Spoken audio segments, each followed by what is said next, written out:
Akhir-akhir ini banyak muncul di sosial media mengenai masalah nasab, khususnya nasab para Sadah Ba'alawi yang dipertanyakan keabsahannya. Ada yang menantang pembuktian nasab untuk keturunan Rasulullah menggunakan tes DNA. Lalu dapatkah tes DNA membuktikan seseorang keturunan Rasulullah SAW? Apakah klaim beberapa pihak bahwa berdasarkan tes DNA mereka merupakan keturunan suatu kabilah atau ulama besar yang jarak bahkan 1000 tahun dapat dibuktikan secara ilmiah? Lalu bagaimana bersikap dengan adanya hasil tes DNA salah satu dari Alawiyyin yang justru lebih dominan gen India dan sangat kecil gen Arabnya? Ya, oke. Assalamualaikum Syed Fikri Syahab. Waalaikumsalam warahmatullahi wabarakatuh. Selamat datang di Robito Alawiyah.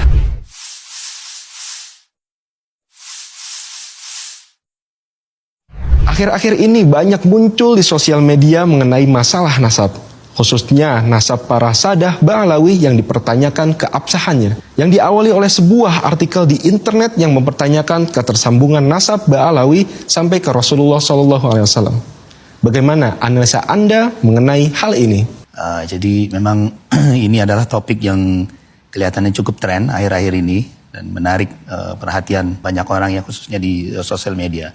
Tapi mungkin pertama kali yang perlu kita ketahui dan kita setujui dulu, sepakati dulu bahwa mengenai masalah nasab ini sendiri, metode apa yang harus digunakan? Metode baku yang disepakati oleh para ahli nasab, oleh para ilmuwan dan sejarawan untuk mengithbat atau menetapkan nasab tersebut. Sepakat semua ulama dalam mazhab apapun juga, Maliki, Hanafi, Hambali, Syafi'i, semuanya, bahkan di mazhab yang di luar mazhab ahli sunnah pun juga menyepakati metode ini, yaitu metode yang terutama dan paling utama adalah syuhrah wal istifadah, yang artinya keterkenalan, dikenalnya, dan istifadah itu tersebar di daerah tersebut.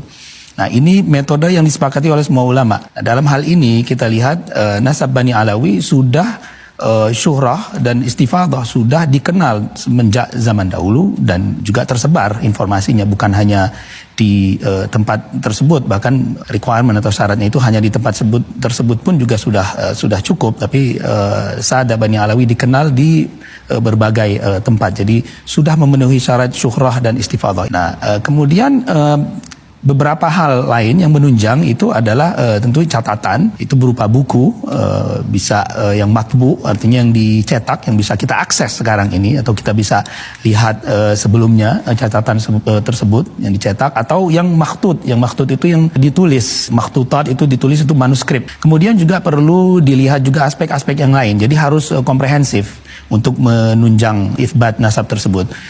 Misalnya sejarah dan arkeologi, ya, itu juga kita lihat riwayat-riwayat mengenai orang tersebut. Nah, kalau kita lihat misalkan Sadah Bani Alawi dari Al-Imam Ahmad bin Isa Al-Muhajir yang hijrah dari Basrah ke Hadramaut, itu sejarahnya lengkap, nama-namanya ada, dan orangnya ada, makamnya juga ada. Dari sisi aspek antropologinya juga, keadaan sosial, kita lihat di zaman itu ya, di abad ke-4, ke-5 ya, itu untuk orang mengaku-ngaku misalkan sebagai anak seseorang itu akan sulit sekali. Berbeda dengan kondisi kita mungkin di zaman 21 atau di abad atau mungkin di Eropa atau di Amerika, di Hadramaut pada saat itu di abad ke-4, abad ke-5 itu sangat kehidupan yang sangat tribal atau kehidupan yang sangat ketat dengan kesukuannya, sehingga tidak mudah orang untuk mengaku-ngaku tiba-tiba saya ini adalah anak si A gitu, dan tiba-tiba itu diterima. Ada faktor lain juga yang kita lihat, faktor-faktor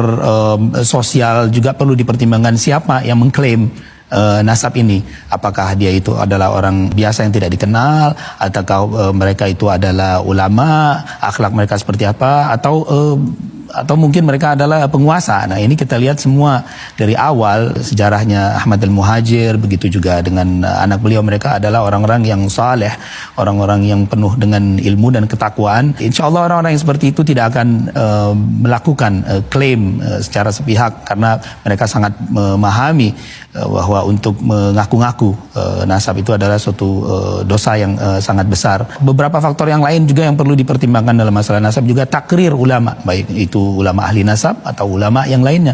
Kita lihat sepanjang sejarah penuh dengan takrir ulama yang mengisbat, yang menguatkan semua nasab Bani Alawi ini dari abad ke abad ya, yang tercatat. Untuk menjelaskan apa yang disampaikan oleh Habib Muhdar ya. Saya barusan tanya sama Gus Ilyas, siapa sih Habib Muhdar itu? Ternyata dia adalah putranya Habib Soleh Tanggul, yang mengatakan bahwa Madzhabul Arba'ah atau 4 imam madhab mengakui Alawi bin Ubaidillah. Saya nyatakan itu bohong. Itu namanya penyimpangan sejarah. Kalau kita lihat dalam catatan Ba'alawi, Alawi bin Ubaidillah ini dia wafat tahun 410 Hijriah. Kita ambil imam 4 madhab, yang paling muda adalah Imam Ahmad bin Hambal. Imam Ahmad bin Hambal saja beliau wafat tahun 240 Hijriah. Artinya bedanya sudah 200 tahun yang lalu. Apalagi dengan Imam Syafi'i, apalagi dengan Imam Maliki, apalagi dengan Imam Hanafi yang lebih tua. Artinya sangat tidak rasional. Itu adalah dalil yang memaksakan. Ingat-ingat, itu dalil yang memaksakan, karena sampai dini hari Habib-Habib ini masih ingin dihormati sebagai dzurriyyah Rasul. Itu catatan. Siapapun itu, mau ada Habib yang lebih tua mau Habib dari mana saja, kalau mengatakan bahwa Madzhabul Arba'ah mempercayai Habib, mempercayai Alawi bin Ubaidillah, itu dusta, bohong. Weda, Habib itu panggilan Habib mulai tahun berapa? Dari dulu dzurriyyah Rasul itu Sayyid Syarif. Sayyid itu Rasul sendiri loh yang mengatakan, Innal Hasan wal Husain sayyida syababi ahlil jannah. Sayyid. Teman-teman, ternyata nenek moyang para Habib Ba'alawi yang ada di Indonesia ini khususnya, mereka itu garis keturunan atas sampai ke Alwi bin Ubaidillah, ternyata gen mereka adalah gen Yahudi Al-Khazar atau gen Yahudi Ashkenazi. Yahudi ini dulu bagian dari salah satu ras yang ada di Turki, dan mereka hidup nomaden, berpindah-pindah dari tempat satu ke tempat yang lain, yang akhirnya sempat tinggal di daerah dekat Rusia. Lalu setelah dihancurkan oleh orang-orang Rusia, mereka kemudian berimigrasi, sebagian ke Eropa, sebagian ke Arab. Nah, salah satu yang disinggahi oleh Yahudi Ashkenazi atau Al-Khazar ini yaitu Yaman. Dan di Yaman sendiri mereka diperlakukan tidak adil karena mereka non-muslim. Kemudian banyak di antara mereka memilih untuk masuk Islam demi menyelamatkan diri dan beranak pinak di Yaman. Sedangkan mereka jarang sekali melakukan pernikahan silang dengan orang Arab asli. Sehingga sangat wajar hasil tes DNA yang sudah keluar dari beberapa sampel yang telah ikut tes dari kalangan Ba'alawi ini, hasilnya yaitu haplogroup G2, yang artinya mereka memang keturunan dari Yahudi Al-Khazar atau Yahudi Ashkenazi. Sehingga wajar Habib Ba'alawi ini di Yaman sendiri juga bukan pribumi, kemudian di Indonesia juga bukan pribumi, karena nenek moyang dari Habib Ba'alawi ini adalah kelompok nomaden, berpindah-pindah dari tempat satu ke tempat yang lain. Nah, ini perlu diketahui supaya tidak salah paham, karena selama ini kalangan Ba'alawi dianggap sebagai keturunan Rasulullah SAW, padahal jauh dan bisa dikatakan mustahil, karena mereka adalah Yahudi Khazar, berasal dari Eropa dan Asia Tengah, sedangkan Rasulullah berasal dari Arab. Jadi sangat tidak nyambung. Sekali tidak penting nasab saya tersambung atau tidak, sama sekali tidak penting. Karena siapa saya? Kalau seandainya nasab saya tersambung dengan Rasulullah, lalu apa? Tidak ada apa-apa. Atau seandainya nasab saya terputus kepada Rasulullah, lalu ada apa? Tidak ada apa-apa. Tidak penting. Imam Ahmad Al-Muhajir tidak punya putra yang namanya Ubaidillah. Maka nasabnya para habaib di Nusantara Ba'alwi yang masuk atau nyambung ke Ahmad Al-Muhajir melalui Ubaidillah batal gugur, kecuali kalau ada data lain yang kuat yang bisa mengalahkan pendapatnya Ustadz Ahmad. Ini kita bukan masalah like or atau dislike ya, bukan masalah kita cinta atau enggak cinta atau benci, enggak.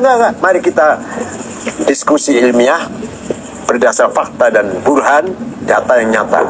Nah, Ustaz Nur Fadli, Tubagus Nur Fadli ini berhasil dengan susah payah menyelusuri semua hal ini. Kesimpulannya, Wali Songo bukan dari Ba'alawi bin Ahmad Al-Muhajir. Artinya Wali Songo tidak kita ragukan bahwa beliau berada keturunan Rasulullah SAW, bukan dari Ba'alawi. Sudah ada mengatakan bahwasannya Madura itu adalah tanah yang diciptakan oleh Allah untuk mencintai Habib. Ada lagi sekarang Pasundan. Pasundan itu adalah tanah yang milik Habib. Sampai ada yang mengatakan bahwa tanah Jawa itu adalah bintu Tarim, anak perempuannya Tarim. Tarim itu Yaman, Hadramaut Yaman. Jadi artinya apa? Artinya mereka lambat laun kalau kita tidak stop. Kalau kita tidak mampu menghentikan, lambat laun mereka akan mengatakan Indonesia itu adalah negaranya Habib.